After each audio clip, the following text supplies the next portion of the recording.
სალამი, მოგესალმებით, ვაგრძელებთ ჯონ მაკარტურის წიგნის ქართულ ენაზე ატვირთვას. ეს არის ერთი სრულყოფილი ცხოვრება, უფალი იესოს სრული ისტორია. ჩვენ დღეს ახლა დავამთავრებთ მეორე ნაწილს, რომელსაც ერქვა იესო ქრისტეს სახარების დასაწყისი. და 21 ქვეთავი სათაურდება იესო 12 წლის ასაკში ტაძარში მიდის. და ეს მხოლოდ ლუკასა აქ აღწერილი, როგორც იცით, და ამის შემდეგ ამას მოყვება დიდი სკოლიო, ყველა თავს აქვს რომელიმე სიტყვების განმარტებები, რომლებიც ჩვენ რო ახლა ვთარგმნოთ ძალიან დიდ დროს წაიღებს.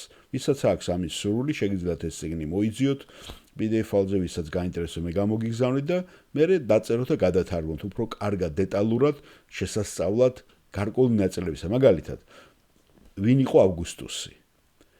ვინ იყო მართველი სირიაში? და ესეთი რაღაცები, პასექის განმარტება, ბევრი რაღაცები, რაც ძველ თქმაში არის, ხო? როგორც სასწავლო ბიბლიიდან აიღო ჯონ მაკარტურმა და ამ წიგნსაც დაურთო განმარტებები, რომლებიც არის ძალიან ბევრი. 25,000-მდე აქვს თავის სასწავლო ბიბლიაში მე რაც მახსოვს.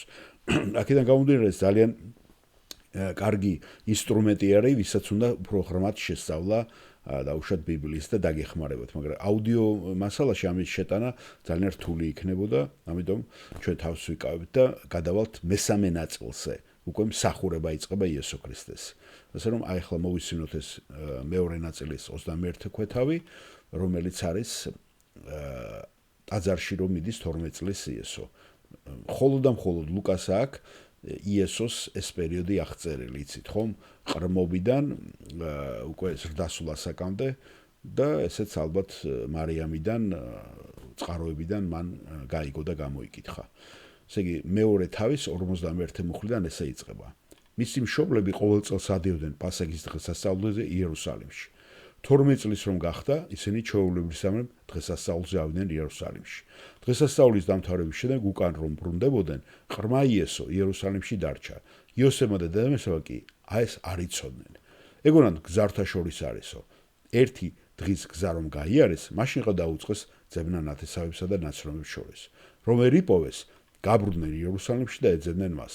3 დღის შემდეგ იპოვეს ტაძარში, მოძღვართა შორის მჯდარი, უსმენდა და იკითხებოდა მათ. მსმენელთაგან ყველას აუცებდა მისი გონიერება და სიტყვა პასუხი. რომ დაინახეს, გაოცდნენ. უთხრა დედამისმა, ასე რად მოგუქეცი შვილო? აჰა, მამა შენი და მე შეწუხებული დაგეძებდით. უთხრა მათ, რატომ ეძებდით? ნუ თუ არ იცით რომ რაც მამა ჩემისა, იმაში უნდა ვიყო? მაგრამ მათ ვერ გაიგეს მისი ნათქვამი. გაყვა მათ ნაზარეთში და დაბრუნდა. ყველაფერში შეემორჩილებოდა მათ. დედამისმა კი გულში ჩაიმარხა ყოველივე ეს. ხოლო იესოს ემატებოდა სიბრძნე და ტანი და მადლი ღმერთისა და კაცთა წინაშე. ეს არის ამით იმთავრდება მეორე ნაწილი, იესო ქრისტეს სახარების დასაწყისი.